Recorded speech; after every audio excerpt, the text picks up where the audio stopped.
जाके जिसके दर्शन होते हैं वो एक विभु व्यापक परमात्मा ही है। ऐसे व्यापक ब्रह्म को सबसे पहले कोटि कोटि प्रणाम। जो सर्वत्र स्थित है, जो सब में भरपूर है, जो स्वयं सब कुछ है, वो पूर्ण ब्रह्म अष्टावक्र जी कहते हैं अपना खुद का आत्मस्वरूप है। ऐसे आत्मस्वरूप की पहचान मनुष्य तन से होती है। अन्य तनों में ये मुश्किल है भाई। अगर तो असंभवित है ऐसा कहेंगे तो भी चलेगा। वो मनुष्य तन हम तुम सबको मिला हुआ है। ये हमारा सौभाग्य है। कोई कहते हैं कि हमारे पुण्य कर्मों से मिला है। अनुभवी महापुरुष कहते हैं कि नहीं, कुछ पुरुषार्थ तुम्हारा था, कुछ पुण्य कर्म आपके थे, मगर अगर परमात्मा की कृपा इसमें मिली न होती तो मनुष्य तन मिलने के बाद भी परमात्मा प्राप्ति का अधिकार मिलने के बावजूद भी ईश्वर कृपा के बिना आत्मानुभूति संभवित नहीं है, परमात्मा साक्षात्कार नहीं हो सकता है। इसलिए हम ये बात बराबर याद रखें कि ये दयालु सब पर अपार दया करता है और जो पुरुषार्थ करते हैं उस पुरुषार्थी को हृदय में अपना स्वरूप ही उड़ेल देते हैं। उस प्राप्ति के लिए जनक महाराज अष्टावक्र जी के शरण गए। बहुत मनोमंथन किया है। अपने ही उद्यान में सिद्धों से आत्मगीता सुनी है। आत्मगीता के बाद भी, सुनने के बाद भी सतत पुरुषार्थ जनक महाराज ने चालू रखा है। अपने जीवन भर का पुरुषार्थ उनके मन में एक प्रश्न उठाता है। वो प्रश्न 3 विभागों पे है। एक है ज्ञान कैसे मिले, दूसरा मुक्ति कैसे मिले और तीसरा वैराग्य कैसे मिले। ये 3 प्रश्नों का एक प्रश्न बनता है। जो स्वरूप में स्थिति प्राप्त करना चाहते हैं उसको सतत ज्ञान पिपासा प्रकट रखनी चाहिए। उनको मुक्ति को ढूंढनी चाहिए और उसे जगत से पूर्ण वैराग्य करना चाहिए। प्रथम आंसर में एक साथ बता दिया, आसानी से बता दिया, इतना जान के गए हैं। ज्ञान कैसे हो, मुक्ति आगे कब मिले, कैसे मिले और वैराग्य कैसे मिले। तो ये तीनों प्रश्नों का उत्तर एक ही है। मुक्ति में सब कुछ समाया हुआ है। तो तुरंत अष्टावक्र जी ने कह दिया, अगर तुम मुक्ति चाहता है तो मुक्ति इच्छसि हेतात विषयान विषवत त्यज। अगर विषयों को विष जैसा समझ लेगा तो, और जैसे विष का त्याग करो वैसे ही विषयों का त्याग करोगे तो मुक्ति मिल जाएगी। ज्ञान तो फिर तुम्हारी मुट्ठी में रहेगा। ज्ञान स्वरूप तुम स्वयं हो।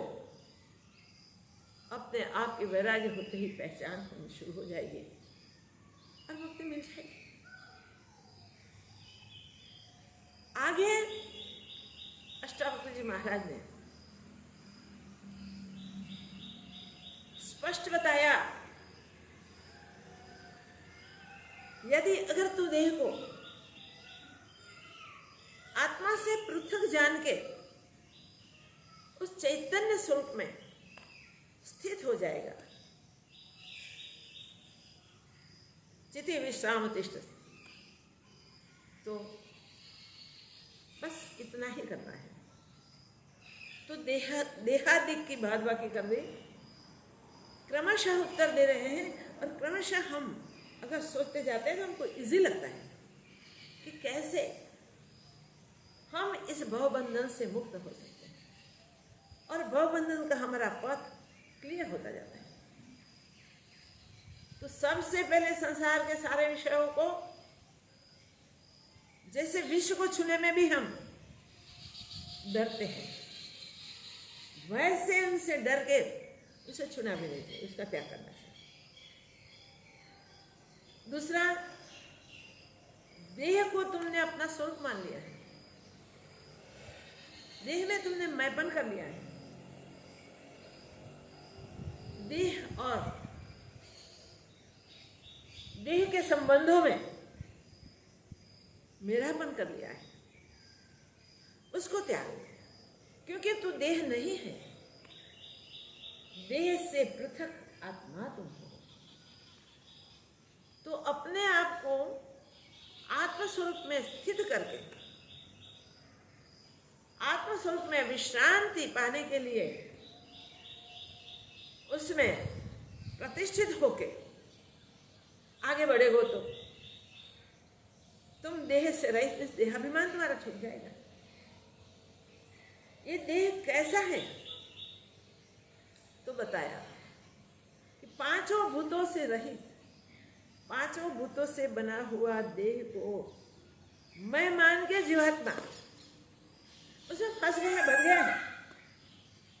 जब वो बंधन को त्याग करके पृथ्वी जल तेज वायु आकाश का समूह जो शरीर है, उस शरीर से अपनापन निकाल लेता है और समष्टि से, वो भी समष्टि शरीर भी, व्यापक शरीर, विराट शरीर, उसमें ही पंचभूतात्मक के सिवा और कुछ नहीं दिखता। तो पांच भूतों से बना हुआ व्यष्टि शरीर, व्यक्तिगत शरीर और समष्टि शरीर, वो समष्टि शरीर और व्यक्तिगत शरीर दोनों में से मैं और मेरापन निकाल लेना है। इसी से ही अहंकार की छुटकारी होती है, अहंकार से मुक्ति होती है। अहंकार की मुक्ति पाने के लिए जैसा ही ये देह जड़ गूंगा मुगा है, वैसा उसे जान लेना चाहिए। और जैसे नाशवंत ये प्रकृति के सब पदार्थ हैं, वैसे प्रकृति के सब पदार्थों का नाशवंत स्वरूप जान लेना चाहिए। और तुम शरीर नहीं हो तो तुम विप्राधिक वर्ण कैसे हो? तुम जाति वाले कैसे होंगे? तेरी कोई जाति नहीं है, न तू ब्राह्मण है, न क्षत्रिय है, न वैश्य है, न शूद्र है। तुम आश्रमी भी नहीं हो। ब्रह्मचर्य आश्रम 25 साल का शास्त्रों में बताया है, वो आश्रमित नहीं हो। गृहस्थ में 50 साल तक वो गृहस्थाश्रम में मैपन करके तुम जीते हो, मगर वो गृहस्थाश्रम तुम 51 से 74 तक वानप्रस्थ आश्रम, ये आश्रम में भी तुम नहीं हो, और 75 से 100 तक संन्यास आश्रम, वो आश्रम भी तेरा नहीं है भाई, तो वो आश्रम वाला भी नहीं। न तुम शरीर हो, न शरीर पर्यंत का जो जीवन तू जीता है ऐसा तू मानता है, वो भी तू नहीं है। तुम तो इन सब से असंग, सबका साक्षी। इतनी समझ अगर क्लियर हो जाए, न तुम विप्रारिको वर्णो, क्या बढ़िया पत्र, न आश्रमी नाक्ष गोचर, न अक्षु आदि चक्षु से तू देखा जाता है, जाना जाता है, पहचाना जाता है। न चक्षु से तुझे देख सकते हैं,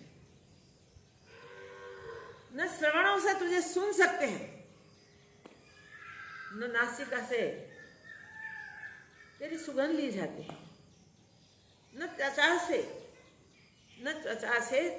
तेरा स्पर्श हो जा सकता है।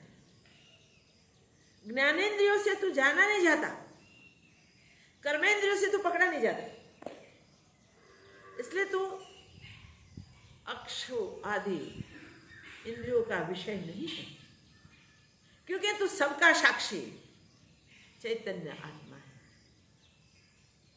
जब तुम अपने आप को शरीर नहीं मानता, आश्रम आदि वर्ण वाला नहीं मानता, ब्रह्मचर्य आदि आश्रम तेरे नहीं है, विप्रादिक वर्ण तेरे नहीं है, तो तुम हो कौन? वो जब प्रश्न तुम्हें स्वयं को ही होता है, तब तू अपने आप को ढूंढने को निकलता है। और जब ढूंढने को हम निकलते हैं, तब हमें कोई महापुरुषों की भेंट हो जाती है,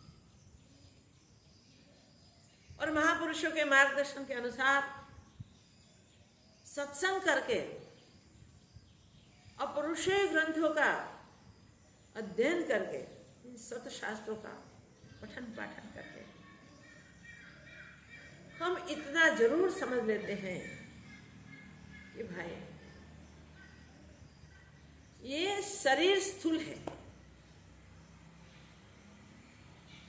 चेतन जैसा लगता है, वो मुझ चेतन से ही चेतन जैसा लगता है, तो मैं चेतन उससे भिन्न हूँ, और शरीर आदि जो है वो जड़ है।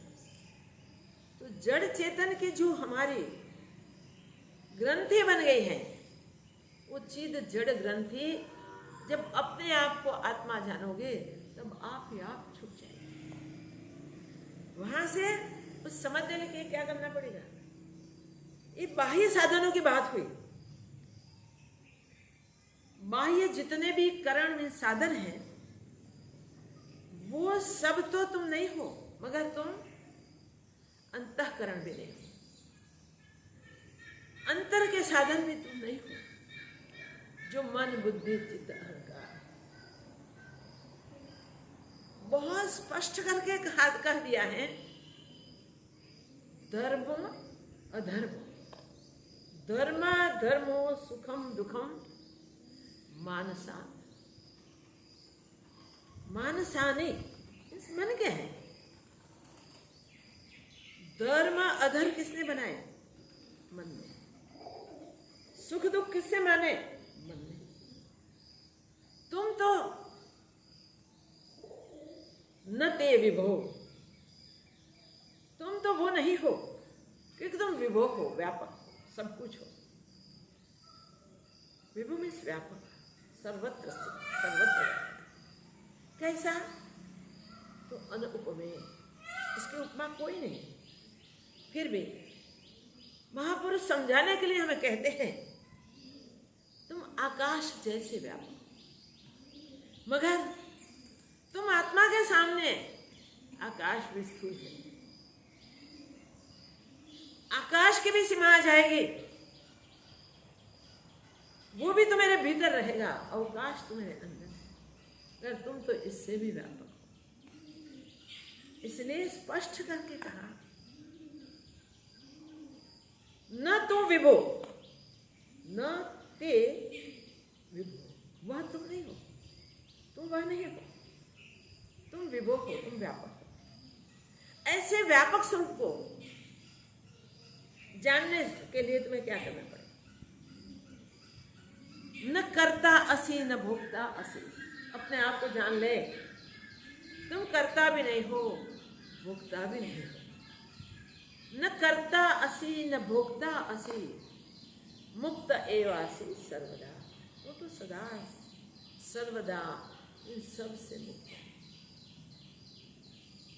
आज के इस श्लोक ने हमको वो हाइट पर ले जाके रख दिए हैं कि वहां से हम अपने आप को सब में देखें तो भी सबसे परे। मन का विषय है सुख दुख, धर्म अधर्म करना। हम मन को देखें, मन क्या करता है? मन को जब देखेंगे तब मन हमें कर्मों में डुबोता है। वो हम देख सकते हैं, सावधान होकर साक्षियों के देखेंगे तो अपने आप को कर्ता बना देता है, हमें कर्तापन से जोड़ देता है और कर्म करके कर्म के फल भुगतने के लिए मन ही हमें जोड़ देता है इसके साथ। मगर यहाँ बहुत स्पष्ट अष्टावक्र जी महाराज कहते हैं, न कर्ता असि न भोक्ता असि। क्या अद्भुत बात है! सुख दुख के जो धर्म है वो मन के हैं। तो सुखी दुखी कौन होता है? मन होता है। और कब सुखी दुखी होता है? जब कुछ करता है उसके परिणाम को देखता है ना, तब वो सुखी दुखी होता है। कुछ करता है तब हमसे भला हुआ, सुखी हो जाता है। हमको ठीक नहीं हुआ, हमसे जो किया गया वो ठीक नहीं हुआ, दुखी हो जाता है। क्यों दुखी होता है? कि किए हुए के कर्म के परिणाम देखता है, फल देखता है। सुख भी इसलिए ही होता है, अपने किए हुए कर्मों के फल देख के अगर अच्छे फल देखता है तो खुश होता है, सुखी होता है। और फल बुरे दिखता है तो दुखी होता है। क्योंकि कर्तापन से किए हुए कर्म के फल अवश्यमेव होते हैं, अवश्य भावी होंगे ही होंगे, और वो फल भोगे बिना कभी शांत नहीं होते। कर्तापन से हमने कोई भी कर्म किए हैं तो वो कर्म के फल अवश्य हमारे सामने आने वाले हैं, और हम चाहे न चाहे हमें उसे भुगतने। तो कर्तापन करके जो कर्म उत्तमोत्तम किए हैं, शास्त्र की आज्ञा के अनुसार किए हैं, यज्ञ यागादि, दान पुण्य, कितने प्रकार के, बहुत प्रकार के वर्णन किए हैं शास्त्रों में, और हम सब भी जानते हैं। हमारे सामने हमको सिखाए जाते हैं अपने पूर्वजों से, अपने वडिलों से, वो परंपरा से सिखाए जाते हैं। इसलिए हम भी सत्कर्म क्या है वो जानते हैं, और जो दुष्कर्म कहे हैं वो भी हमको बताए जाते हैं, इसलिए वो भी हम जानते हैं। फिर भी स्वार्थ से, लोभ से, मोह से, मान प्रतिष्ठा कीर्ति के स्तंभ खड़े करने के लिए कोई भी कारण से हम वो कर्म करते हैं।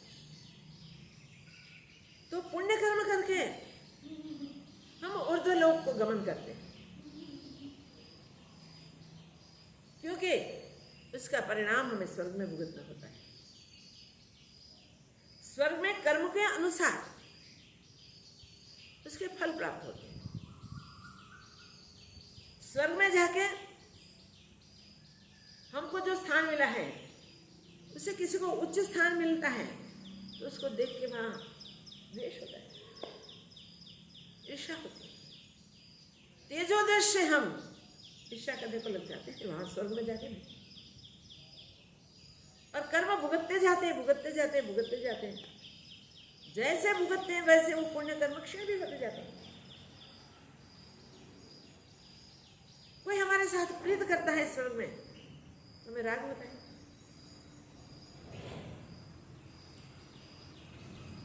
जैसे शुक्र विश्वासी के पीछे गया, इंद्र ने अपने आसन पे स्थान दिया, देवताओं को शुक्र को ले जाकर के सारा स्वर्ग दिखाने के लिए आज्ञा की। सब देवताओं ने प्रसन्न होकर सारा स्वर्ग दिखाया। वहां तक उसका राग होता था, बनता था और गर्व बढ़ता था। जब विश्वासी मिल गई तब उसका मोह बढ़ गया और मोह में फंसकर विश्वासी के साथ उसने स्वर्ग में बहुत दीर्घ काल तक सुख भोगे। परिणाम क्या है? जब तक सुखों में मगन था तब तक तो उसको कोई भान नहीं था, बस मोह से फंसा हुआ था, मोह से बंधा हुआ था। मगर स्वर्ग में कभी भी कहा नहीं जाता कि तुम्हारे पुण्य कर्म इतने समय के लिए है। जैसे पुण्य कर्म खत्म होते हैं तुरंत ही वहां से अधः को फेंक दिए जाते हैं। तो उसको स्वर्ग आदि के भोग फिर नहीं मिलते हैं, दुखी हो जाते। उस भोगों की वासना लेके आया हुआ जीव पृथ्वी लेवल उसके संचित कर्मों से फिर जिस प्रकार का जन्म उसे मिलता है उस प्रकार के शरीर में उसे जाना होता है। और वहां जाके भी वो उसकी वासना जो बनी है विषयों की, वो वासना उस स्मृति में होती है। वासना के अनुसार वो पूर्व स्मृति को लेकर वासना के पात्रों को मिलते हैं और मिलके फिर से वो ही शुरू होता है। मृत्यु लोक पर आने के बाद भी फिर से भी विप्र शरीर मिल जाए, कोई सम्राट बन जाए, क्योंकि संचित को अच्छे होते हैं तो ऐसा मिल भी जाए तो भी वो संचित भी प्रारब्ध में भुगत के फिर वहां से और संचित में जाना है। इसलिए जीवात्मा कभी सम्राट बनता है, कहीं विप्रादिक शरीर में जाता है, कर्म कांडात्मक करता है, कभी अन्य शरीरों में जाता है। मगर जैसे जैसे अपने कर्म भुगतता जाता है वैसे वैसे उसके साथ नए कर्म भी करता जाता है, तो संचित तो उसके बढ़ते जाते हैं। और जैसे जैसे वो संचित के अनुसार उसके प्रारब्ध बनते हैं वैसे शरीरों में उसे जाना होता है। इन शॉर्ट जन्म मरण में भटकना चालू रहता है। तो गर्भ से लेकर मृत्यु तक, प्राण त्याग तक उसके चक्कर चालू ही रहते हैं, चालू ही रहते हैं, चालू ही रहते हैं, वो छूटते नहीं है। जिसमें क्षणिक सुख का अनुभव होता है, दुख दीर्घकालीन न होवे तो भी भुगतने कठिन होने के कारण वो दीर्घकालीन उसे लगते हैं, इसलिए इसे दुखी दुखी होता है। क्षणिक भोगे हुए सुख कहाँ चले गए उसका भान नहीं रहता। भुगतते भुगतते वो स्वयं भुगता जाता है, स्वयं खत्म हो जाता है। और इससे सुख देखा न देखा चला जाता है और दुख का काल व्यतीत करना बहुत मुश्किल होता है। इसलिए दुख का समय बहुत दीर्घ लगता है। ऐसे सुख दुख तेरे स्वभाव के नहीं है भाई, ये तो मन के धर्म है, तेरे धर्म नहीं है। धर्म अधर्म, धर्म और अधर्म, उसको तू अपने मत मान भाई, वो भी मन के हैं। मन ने ही धर्म अधर्म खड़े कर दिए हैं।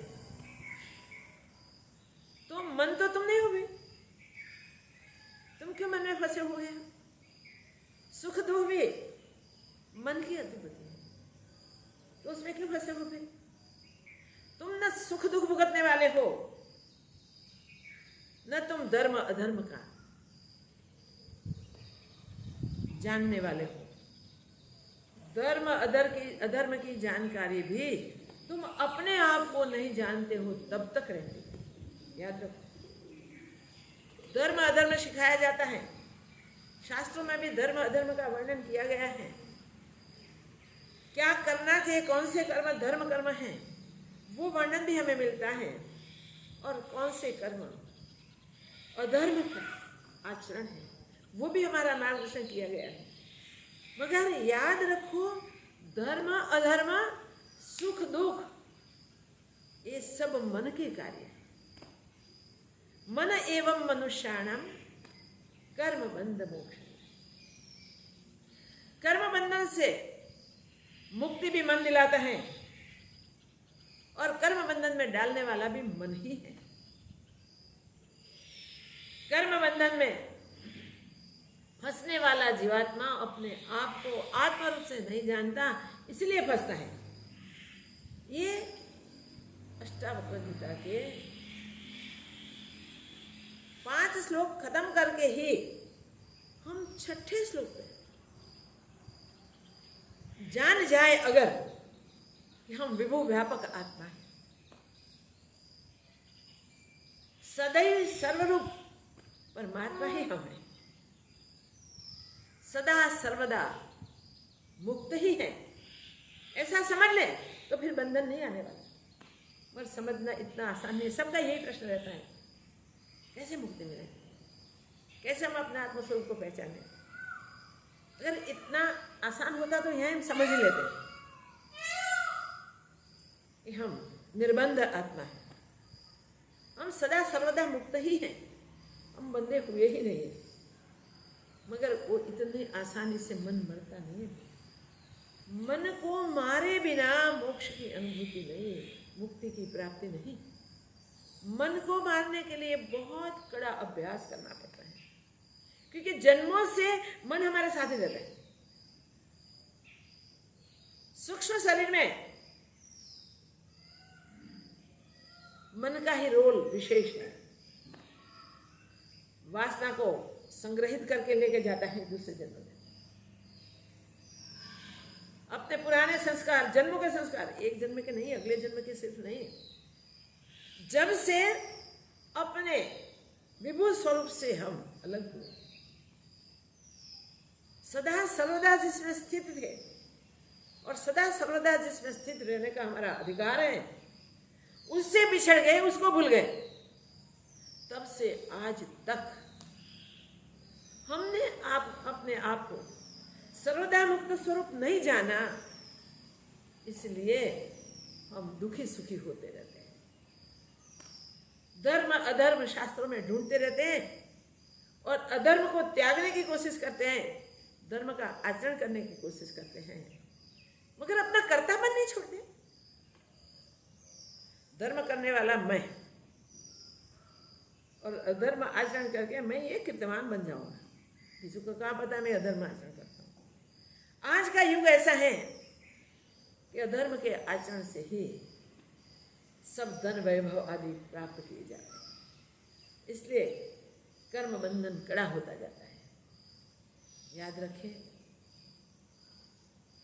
मन ही मनुष्य को बंधन में डालता है, मन ही मुक्ति दिलाता है। संसार की चीजों में ये मूल्यवान है, हमने ये साबित कर दिया है, हमने ये निश्चय कर लिया है। ये निम्न है, ये अधम है, हमने ही कर दिया है भाई। हमने क्यों ऐसा किया है? किसी को हमने तो ऐसा नहीं किया। नहीं भाई, जब अपने नित्य स्वरूप को हम भूले, तब से ही हमने मन का संग कर दिया। मनमानी करने लगे, और मन जो कहता है वही सच है, वही समझ के हम एक्शन करते हैं, व्यवहार करते हैं। इसी से हम बंधे हैं, इसी से हम फंसे हैं। ये पृथ्वी का सबसे दग्ध रूप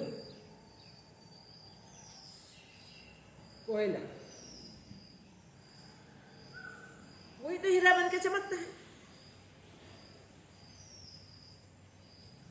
काला कोयला पृथ्वी का मल है, वो हीरा बन के चमकता है। ये हीरो को हम मूल्यवान समझते हैं, इनका मूल्य अपार देते हैं और गर्व करते हैं, हमने हीरा पहने, हमने हीरा पहने, हमने हीरा पहना, हमने हीरा पहना। क्या करते हैं? मूल्य चुका के अहंकार को बढ़ाते हैं। मूल्य देके, दाम देके क्या पाया? अधःपतन। मछली के पेट में क्या होता है? धन के सिवा कुछ है? और रहने वाली कहाँ? खारे जल में। सागर के उदर में रहकर अपने उदर में मल इकट्ठा करके उसको पका देते हैं। उस सागर का मल मोती, और मोती का हम कितना मूल्य चुकाते हैं। याद रखो, संसार की मूल्यवान चीजें भी मल के सिवा कुछ नहीं है, त्यागने योग्य ही है, स्वीकारने योग्य नहीं है। जब इस प्रकार का त्याग हमारे चित्त में डेवलप होगा, जब इस प्रकार संसार के सब विषयों को, सब वस्तुओं को, सब पदार्थ को तुरंत से भी अधिक तुच्छ समझ के हम छोड़ देंगे, तब वैराग्य दृढ़ होगा। और वैराग्य दृढ़ हुए बिना संसार के आकर्षण छूटेंगे नहीं।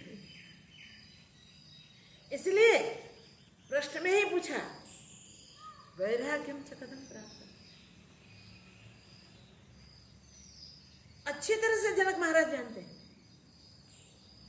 कि ज्ञान पाए बिना मुक्ति नहीं होगी, और इस संसार से वैराग्य के बिना ज्ञान की संभावना नहीं है। ज्ञान हुए बिना मुक्ति नहीं, और युक्ति बिना ज्ञान नहीं। तो ज्ञान पाने की युक्ति एक ही है, और वो है कि संसार बिल्कुल मिथ्या है, बिल्कुल झूठा है, दिखने में सुंदर है। जैसे सर्पिणी यहाँ से निकले तो उसकी स्किन चमकती होती है, इतनी सुंदर लगती है, बालक तुरंत उसको पकड़ने के लिए दौड़ता है कि उसको उसमें सुंदरता दिखे, पकड़ने को जाता है। हम उसे रोक लेते हैं क्योंकि वहाँ हमारी बुद्धि है, ये जहरीला सांप, इसको छुएगा तो मार। तो बच्चों को वो ज्ञान नहीं है, बच्चों को वो बुद्धि नहीं है, बच्चों को क्या अच्छा है वही लिखना है, और उसको पकड़ना है, उससे लेना है, वो भागता है। ऐसा संसार दिखने में सुंदर है। संसार के सब पदार्थ, कोई भी ऐसा नहीं होगा जो सुंदर हो गए, सुंदर दिखे सब, वो भी नहीं। इसलिए सब पदार्थ त्यागने योग्य है, सब में वैराग्य करने योग्य है, मगर मन उसमें वैराग्य नहीं करता, मन उसमें आसक्ति करता है, मन उससे बंध जाता है, फंस जाता है, और ऐसा जाल में फंसता है जैसे पक्षी जाल में फंसता है। वो पक्षी मृत्यु के बिना छुटकारा नहीं पाता। ऐसे हम विषयों में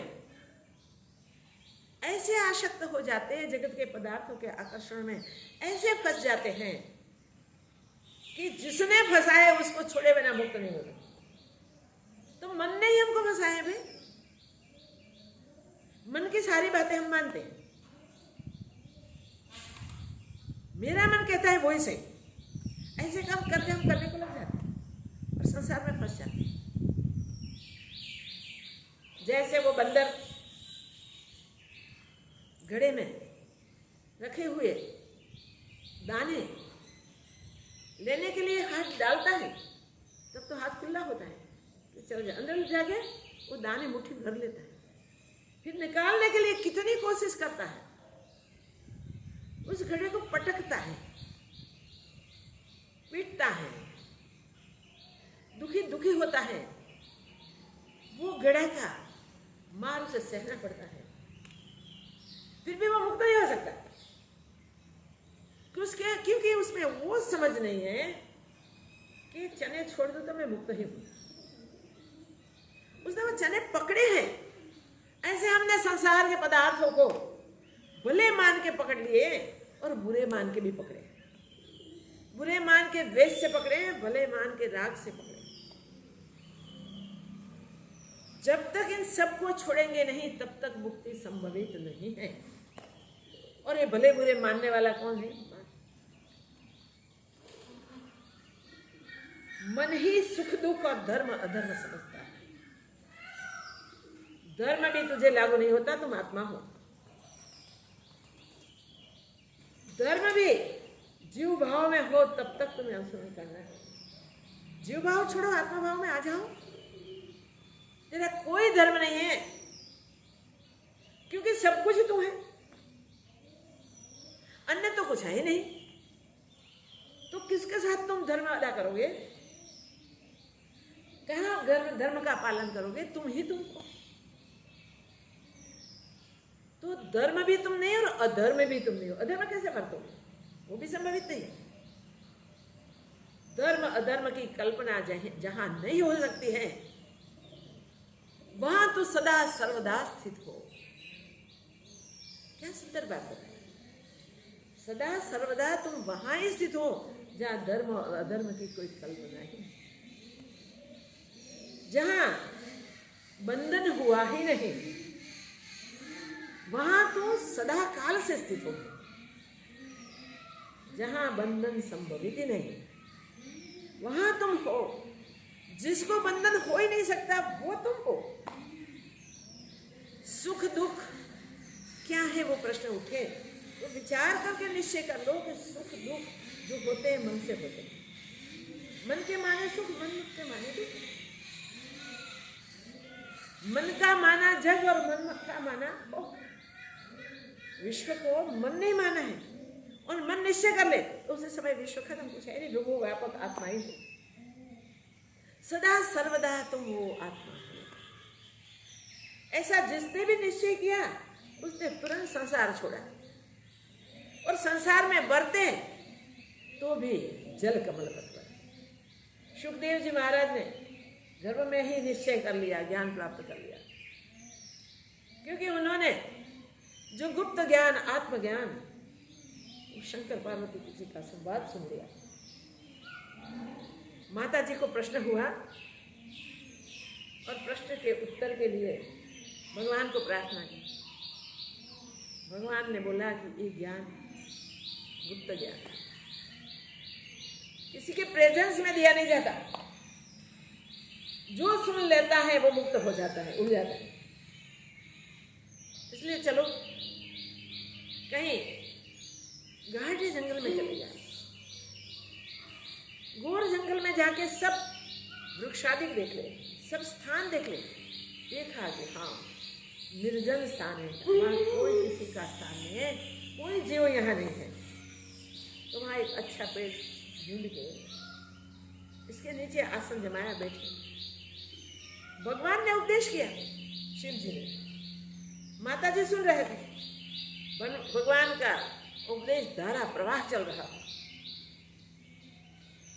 शिव जी स्वरूप में स्थित होकर स्वरूप का वर्णन कर रहे थे, क्योंकि वो नित्य स्थित स्वरूप में ही थे, बाहर तो जाने का था ही नहीं। उसी में से ही वाचा आती थी। शब्द व्यक्त होते हुए भी शब्दातीत स्वरूप वो था, शब्दातीत वर्णन था। माता जी सुन रहे थे, सुनते सुनते उनका मन विश्राम को प्राप्त हो गया, क्योंकि वहां विश्राम का ही बोध था। मगर इसमें बीच में तंद्रा आ गई, निंद्रा आ गई, और हुंकार नहीं, क्योंकि सब वो थी, भगवान ने वो सब की थी। मैं उपदेश करता हूं, इस ज्ञानोपदेश के दरमियान उस समय पे आपको बीच बीच में हकार करना है, हुकार करना है। आप सावधानी से सुन रहे हो, बीच में जो समय पे माता जी को हुकार करना था, माता जी ने नहीं किया। हुकार किसी ने तो कर दिया, वो किसने किया? शिव जी हृदयानंद, या कोई नहीं था। स्थान में हम बैठे हैं तो वो हुकार करने वाला कौन कौन कौन कौन कौन कौन आवाज दिया? वो आवाज का उत्तर किसी ने नहीं दिया। फिर देखते देखते देखा कि उस पेड़ के बखोल में, गोख में मृतप्राय पक्षी बैठा, पैरट पक्षी। वो ये ज्ञान का बोध सुनते सुनते सुनते सावधान हो गया, अमर हो गया, मृत्यु को उसने जीत लिया। ये ज्ञानामृत, जो ज्ञानामृत हम सब ने पिया हुआ है मगर पचाया नहीं, सबको मिला हुआ है मगर हमने उसका उपयोग नहीं किया। ये ज्ञानामृत पाकर सुखदेव ने देखा कि भगवान ने त्रिशूल उठाया, तो त्रिशूल से मुझे मार देंगे। तुम हाथ से उड़ा, उड़े उड़े कर पीछे त्रिशूल, आगे पैरेट का बच्चा, वो व्यास भगवान का पुत्र सुखदेव, व्यास पत्नी के उदर में जाके स्थित हो गया। अब कहा त्रिशूल कहाँ जाए? देखिए, तो ज्ञान ऐसी चीज है, मारने वाले अस्त्र शस्त्र पदार्थ कोई भी मार नहीं सकते, क्योंकि मुक्ति प्राप्त करके, ज्ञान पी के मुक्ति प्राप्त करके बैठ गया। तो फिर व्यास भगवान तो ज्ञानी है, जिन्होंने वेदों का विभाजन किया, जिन्होंने महाभारत बनाया, जिन्होंने गीता आदि का उपदेश किया, उसका अवतार ही उसके लिए थे। भगवान स्वयं ने व्यास के रूप में अवतार इसलिए ही दिया था, स्वयं ज्ञान स्वरूप। उन्होंने गर्भ में रहकर बाकी का ज्ञान सुना, फिर उन्होंने बाहर आना पसंद नहीं किया, क्योंकि परमात्मा की माया बहुत बड़पन है, परमात्मा ही उसको कंट्रोल कर सकते हैं।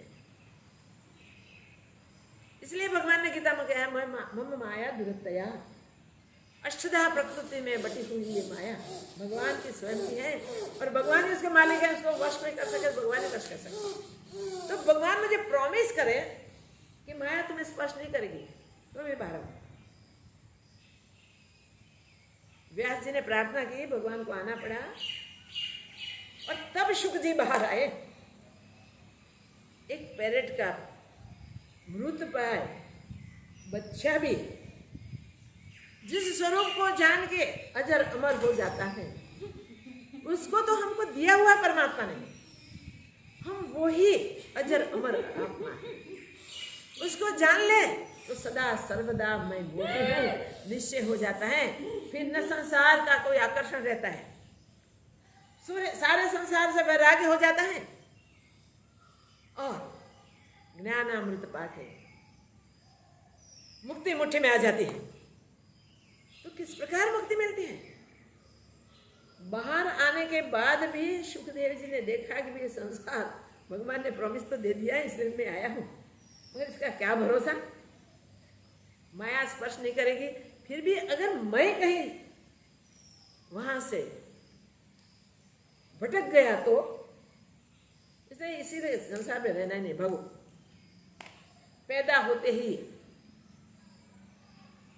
और को खंभे पे डाल के भागे, और व्यास जी हे पुत्र हे पुत्र हे पुत्र करते रहे। तो जिसने अपने आप को सदा सर्वदा सर्व दुखों से रहे, सर्व सुखों से रहे, सदैव मुक्त जान लिया, वो ही सच्चा सुखी है, वो ही मन को जीत सकता है। बाकी धर्म अधर्म सुख दुख आदि सब मन के विषय हैं, अपने नहीं है। इतना समझ लेना बहुत जरूरी है। इस श्लोक के विशेष वर्णन अगले सत्संग में करेंगे। याद रखें, हम इतना ही याद रखें, धर्म अधर्म सुख दुख ये मेरे अपने विषय नहीं है, ये मन के विषय हैं और मैं मन का भी साक्षी हूँ। मैं सदा सर्वदा नित्य निरंजन निर्लेप आत्मा, इस आत्म स्वरूप में स्थित होकर जो पुरुष इस संसार में रहता है वो जैसे जल में कमल रहता है, वैसे ही असंग असंग असंग ही रहता है।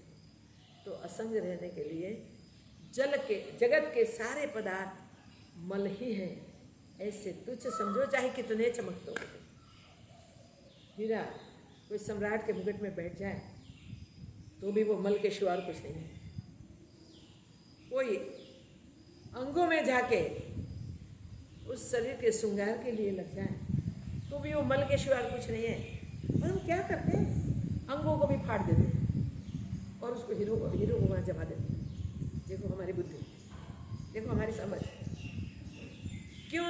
हमने अपने आप को सदा सर्वदा आत्मरूप सबसे श्रेष्ठ नहीं जाना। इसीलिए हम अब वो जान लेंगे कि हम शुद्ध चिद्घन आत्मा हैं और सदा सर्वदा वही हैं, चाहे अज्ञान काल में है तो भी आत्मा ही है। जन्म हो गया तो शरीर का हुआ, मेरा नहीं हुआ। मर जाएगा तो मर जाए शरीर, शरीर मरेगा, मैं तो अजर अमर अविनाशी आत्मा। हर हाल में, हर हमेश, हर रूप मैं चिदानंद ब्रह्म, सच्चिदानंद सच्चिदानंद सच्चिदानंद हूँ। हर हाल में, हर हमेश में शुद्ध चिदानंद हूँ। बस वो स्वरूप में याद रह जाए, वो काम बन जाए, सारे सुख दुख हमसे दूर रहेंगे। सुख और दुखों के बीच हम जल कमल बत रह सकेंगे, वो कोई हमें लेपित नहीं कर पाएंगे। हम सदैव अपने आनंद स्वरूप में, नित्य स्वरूप में, अविनाशी स्वरूप में अखंड स्थित रहेंगे। न मृत्यु हमें स्पर्श करते हैं, न परिस्थिति हमें पलट सकती है। हम शुद्ध चिदानंद ब्रह्म हैं। ओम पूर्णमदः पूर्णमिदं पूर्णात् पूर्णमुदच्यते पूर्णस्य पूर्णमादाय पूर्णमेवावशिष्यते। ओम शांति शांति शांति। श्री सद्गुरुदेव की।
उर्वारुकमिवन्दनान् मृत्युमुक्षिमां ततो द्रव्यमजामि गन्धिपुष्टिवर्धनं उर्वारुकमिवन्दनान् मृत्युमुक्षिमां ततो द्रव्यमजामि गन्धिपुष्टिवर्धनं उर्वारुकमिवन्दनान् मृत्युमुक्षिमां ततो त्र्यम्बकं यजामहे सुगन्धिं पुष्टिवर्धनम् उर्वारुकमिव बन्धनान् मृत्युर्मुक्ष्यमामृता। ॐ नमः पार्वतीपतये।